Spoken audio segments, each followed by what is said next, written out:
Small businesses are some of the most important aspects of American industries. They provide millions of jobs and promote independence and autonomy. Small businesses are not only a vital part of the economy, but also our society. This is Coco Tihanyi. Along with her sister Izzy, she owns Surf Diva, a surf school, brand, and retail store in La Jolla. How has your business here and the surf school changed since COVID? So since COVID, first of all, very scary for all of us. But especially when you own a business and you have people relying on you to pay their rent and you have employees, it's very scary. It takes it to a whole new level. It took us all by surprise. It's really heartbreaking. And I think what's important, what helped us, is being able to pivot. And I think when you have a business or when you work somewhere, to be able to pull yourself together and think, okay, what can we do that will that we can get by? Whatever business you have, to not put those dreams on hold, but maybe those dreams shift into something else. What has been the toughest part about owning a business and then also owning a business during COVID? The hard part with COVID it's just not knowing for sure the future, but everyone's in the same boat. And so, and that's okay, just to take everything as a challenge, not as an obstacle. How can we be a better company, a better society, a better planet? Yeah. Well, thank you. Tasia is a hairdresser at Oasis Hair Salon, working in the hair industry for 15 years. We see Tasia's perspective on how COVID-19 has affected her career. So it's been a lot of opening, closing, but it was a struggle because we still have to pay our rent on the building, and it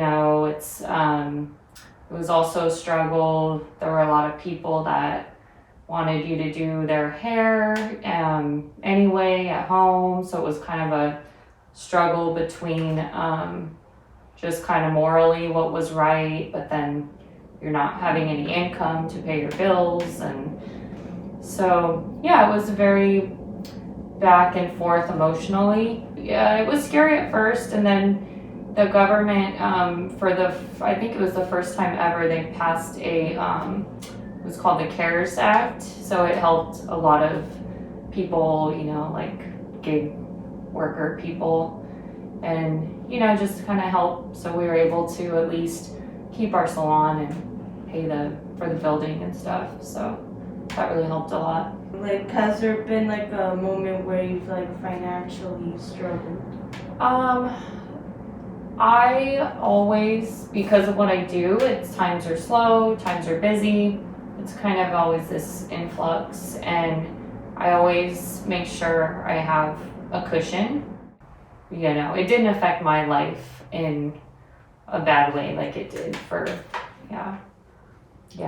And our salon is really small too, so we don't have as big of an overhead as some other businesses that just couldn't keep it going.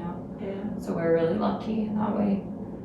Lia Fernbaugh, the co-owner and creative director for WAG Branding, is in a similar situation as Coco Tihanyi. The difference is that her company is fully online. My company is called WAG Branding, and it's a branding company, and I am the creative director of WAG Branding. How has COVID affected your company as far as business goes? A lot, actually.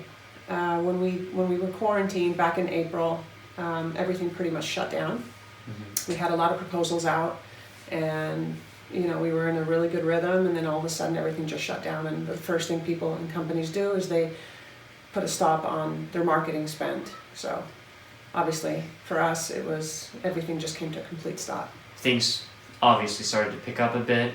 Yes. Things are starting to improve now. Things have started to improve, definitely. Mm-hmm. I think the problem is that when people get scared, they tend to want to hold on to their money, which We understand. But now people are starting to see that people are starting to go back and, and they're spending a little bit more money, and so companies are definitely coming back. But it's been slow process for sure to come back to where we were pre-COVID, pre-quarantine. What are just your main fears while owning a business during quarantine and COVID and all that? Well, I certainly don't want to feel like we're going to have another pandemic. Yeah. Hopefully not. That's probably been the worst thing we've ever experienced. Yeah. And are experiencing. Uh-huh. But and again, holiday this time of year is really tough on our business because people are kind of in the holiday mode, and they're not spending a lot of money marketing wise because they're waiting for the new year. So fears, I'm optimistic. So right now, I'm not focusing on the fears and focusing on the positive in the future, and just keep, getting better and better. What is just the most difficult part about owning a business right now? The roller coaster and the inconsistency of, 1 month can be amazing and the next month you have no business.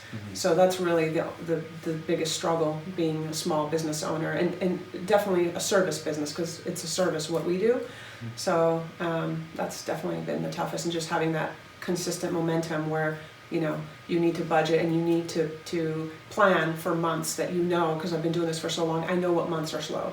So you need to plan and budget so that when those months do come and you don't have a lot of business, that you can pay your bills, you have a little bit of extra money, and you're going to be okay. So really that's it. I learned a lot from that interview, and I'm sure a lot of people who are going to be watching this later are going to learn a lot from that as well. Thank you for your time. You're welcome. Thank you. The struggles that these small businesses have experienced also relate to the overall hardships and challenges that many in this country are experiencing during this pandemic.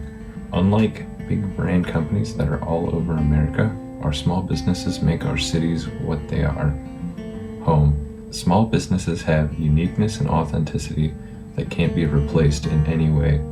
So take action and support your small businesses, because they have always been there for you, so please be there for them.